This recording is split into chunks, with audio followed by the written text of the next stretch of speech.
अस्सलाम वालेकुम। वालेकुम अस्सलाम। कैसी हैं आप? जबरदस्त जोश में। आपका मोराल कैसा है? कैसा लग रहा है आपको? आवाजें आ रही हैं सबकी हमारे? बिल्कुल बिल्कुल। अच्छा बताएं कि एक तो सिंध से जो काफिले हैं उनके बारे में आप अपडेट करें हमारे नाजरीन को, और दूसरा सवाल ये है कि आप यहाँ से आपका अगला अमल क्या होगा? देखिए, सिंध से तो बहुत बड़ी तादाद पे एक अली जैदी जो हमारे सिंध के प्रेसिडेंट हैं, उनकी क़यादत में बहुत सारे जो कारकुनान हैं बाय रोड आ रहे हैं। ख़वातीन की 2 बसेस आई हैं, वो कल ही रात पहुँचे हैं। उसके अलावा जो अपने पर्सनल जिसने कोई बाय एयर आना है, जब मैं आई थी तो जिस जहाज़ में मैं थी उस दिन, उसमें हमारी तंजीम के और हमारे बाकी MNAs MPs कोई 35 लोग थे। इसी तरह डिफरेंट फ़्लाइट से। तो मुझे लगता है कि बहुत बड़ी तादाद से सिंध का काफ़िला अब जमा हो गया है और जमा हो रहा है, और हम इसी बात को आए हैं। हमारी एक डिमांड है free and fair election. Khan साहब की डे वन से ये नहीं डिमांड है कि NRO ख़त्म करो, उनकी ये डिमांड नहीं है कि मुझे कुर्सी दो, उनकी ये डिमांड नहीं है कि मुझे यहाँ पे कोई पावर चाहिए। एक है हकीकी आज़ादी। फ्री एंड फेयर इलेक्शंस नहीं होते तो आज आप बैठेंगे या चले जाएंगे? कैसे नहीं होते?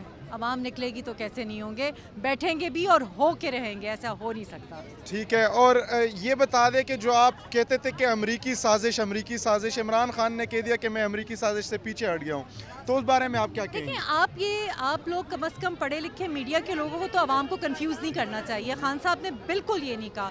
उन्होंने कहा चाहे मुदाखलत जो हुई थी, जिसकी वजह से ये इम्पोर्टेड रजीम हुई है, जिसमें सहूलतकारों ने उनको फैसिलिटेट किया है, मैं ये सब चीज़ों को पीछे करता हूँ। मैं आगे मुल्क के लिए बढ़ना है, और मैं हर मुल्क से, चाहे अमरीका हो, हर मुल्क से अच्छे सफारती ताल्लुकात मांगता हूँ, मगर गुलामी नहीं। बिल्कुल, आपने ठीक कहा। अच्छा, ये जो आप कह रहे थे कि हम अपना आर्मी चीफ लगाएंगे या जो मेरिट पे लगना चाहिए, तो क्या मतलब जो मेरिट पे आप कहना चाह रहे थे? इमरान खान बार बार कह रहे थे कि नवाज शरीफ चोर है, वो नहीं लगा सकता। नवाज शरीफ ने नाम पुटअप किया, वही आर्मी चीफ बन गया, आप मान गए। आपके सदर ने एक ही दिन में लाहौर भी गए, लाहौर से वापस इस्लामाबाद भी आ गए। इतनी पूर्ति दिखा दी, इतनी पूर्ति आवाम की खिदमत में आपने कभी 3 सालों में नहीं लगाई थी। आवाम की खिदमत तो बहुत की है, जिसको नज़र नहीं आता तो उनको तो आगे और भी नहीं नज़र आएगा। पहली बात ये, आप अपना जुमला दुरुस्त करें।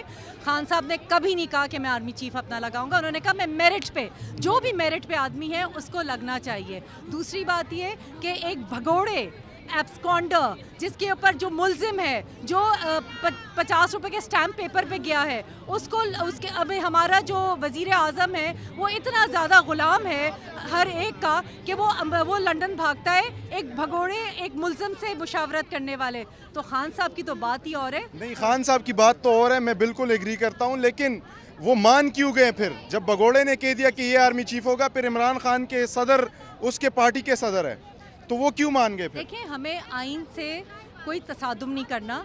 हमने मुल्क में जमहूरियत को लेके चलना है, वो फैसले करने हैं जो अवाम की बेहतरी मैं मान गया कि आइन से तसादुम नहीं करना। तो पहले क्या इमरान खान पहले गलत था या अब गलत है? मुझे दो इमरान बातें। खान साहब पहले गलत थे। जो आए हैं और जिस तरह रजीम चेंज करके आए हैं वो गलत रहेंगे। तारीख उनको स्याह धब्बे की तरह लिखेगी। मौरखीन जो है उनको एक साजिशी के तौर पे देखेंगे। वो पहले भी गलत थे, वो आज भी गलत है। अच्छा, आर्मी चीफ ने आखिरी खिताब में कह दिया कि कोई साजिश का बयानिया बनाता है, कोई सेलेक्टर्स का। उनके जो तकरीर है उसको आप किस तरह रेट करते हैं? देखिए, बात सुनिए, हर चीज़ जो है वो डॉक्यूमेंटेड है, सिफारत खाने में डॉक्यूमेंटेड है, सुप्रीम कोर्ट में उसकी गई हुई है पिटिशन, सदर साहब ने भी उसका लेटर भेजा हुआ है। इस पर मैं क्या कमेंट करूं? आवाम को सब चीज़ पता है।